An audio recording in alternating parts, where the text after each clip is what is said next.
आज हम वृत्त के गुण को सिद्ध करने जा रहे हैं। वृत्त का गुण इस प्रकार से है या गुणधर्म कि सिद्ध कीजिए कि बाह्य बिंदु से एक वृत्त पर खींची गई स्पर्श रेखाओं की लंबाइयां बराबर होती है। तो यहाँ पे हमको एक वृत्त दिया हुआ है और एक बाह्य बिंदु दिया है और किसके बारे में बता रहा है? स्पर्श रेखाओं के बारे में। तो हम एक चित्र बनाते हैं।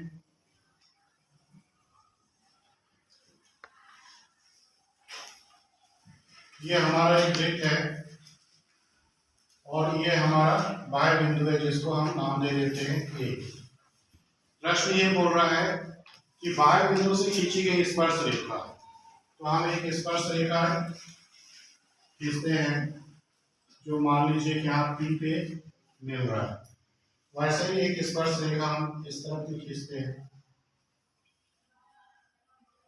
जो मान लीजिए कि क्यू पे मिल रहा है। तो बाह्य बिंदु से दो स्पर्श रेखाएं खींच के ली गई है। ओ हमारा केंद्र है, तो हम ओ को पी से मिला देते हैं।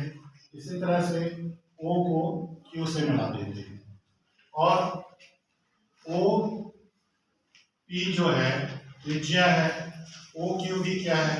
त्रिज्या है, तो आपस में बराबर होगा। इसी प्रकार से यहाँ पे ए को हम केंद्र से मिला देते हैं ओ। ए ओ मिल गया। तो हमको क्या सिद्ध करना है और क्या दिया हुआ है? तो एक बार फिर से देखते हैं कि एक हमारा वृत्त है, एक बाह्य बिंदु है, बाह्य बिंदु से डाले गए स्पर्श रेखाएं आपस में बराबर होते हैं, ये हमको सिद्ध करना है। तो यहाँ पे देखिए सिद्ध क्या करना है, इसको लिख लेते हैं। सिद्ध करना है कि स्पर्श रेखाएं बराबर होती है, मतलब ए से पी तक की जितनी दूरी होगी उतनी ही दूरी ए से क्यू तक की दूरी होगी। ये हमको सिद्ध करना है। तो यहाँ पे देखिए, यहाँ पे ओ पी और ओ क्यू बराबर होंगे। क्यों होंगे? क्योंकि ये त्रिज्या है। अब यहाँ पर वृत्त का एक और गुण होता है कि स्पर्श रेखा पर केंद्र से डाले गए रेखा वो क्या होगी? लंब होती है हमेशा। या ये कहें कि वृत्त की त्रिज्या स्पर्श रेखा बिंदु पर लंब होती है। तो यहाँ पे देखिए ये भी त्रिज्या है, तो पी बिंदु पर ये क्या होगा? लंब होगा। वैसे ही ओ क्यू भी त्रिज्या है, तो ये भी क्या होगा? क्यू बिंदु पे लंब होगा। तो हमको दो त्रिभुज दिखाई दे रहा है। कौन कौन सा त्रिभुज दिखाई दे रहा है? तो ए पी ओ और ए क्यू ओ। तो यहाँ पे आते हैं, तो यहाँ पे देखिए कोण P बराबर कोण Q, ये हो गया 90 अंश, ये भी बराबर हो गया। और OA ये क्या है? यहाँ दोनों त्रिभुज में आ रहा है, उभयनिष्ठ भुजा हुआ, इसको हम OA इक्वल टू OA लिख सकते हैं क्योंकि ये उभयनिष्ठ है।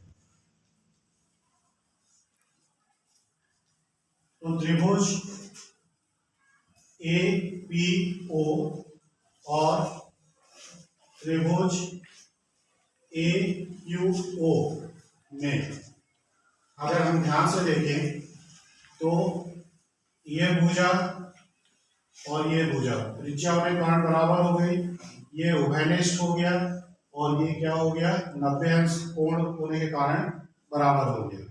तो यहाँ पे हमारे पास समकोण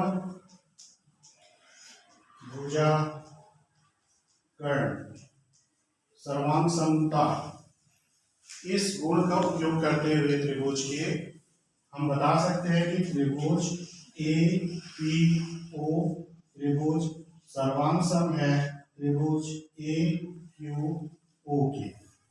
अब सर्वांग समता या सर्वांग सम का अर्थ क्या होता है? जिसके सारे अंग समान हो उसको सर्वांग सम कहते हैं। तो त्रिभुज के बारे में बात हो रहा है। तो जब ये भुजा उभयनिष्ठ है, ये भुजा इस भुजा के बराबर हो गई है और ये कोण 90 अंश का हो गया, इसका अर्थ है कि ये जो भुजा है ये भी क्या होंगे, आपस में बराबर होंगे। अतः AB बराबर AQ। इस प्रकार से हमने देखा कि बाह्य बिंदु से वृत्त पर खींची गई स्पर्श रेखाएं की लंबाइयां आपस में बराबर हो।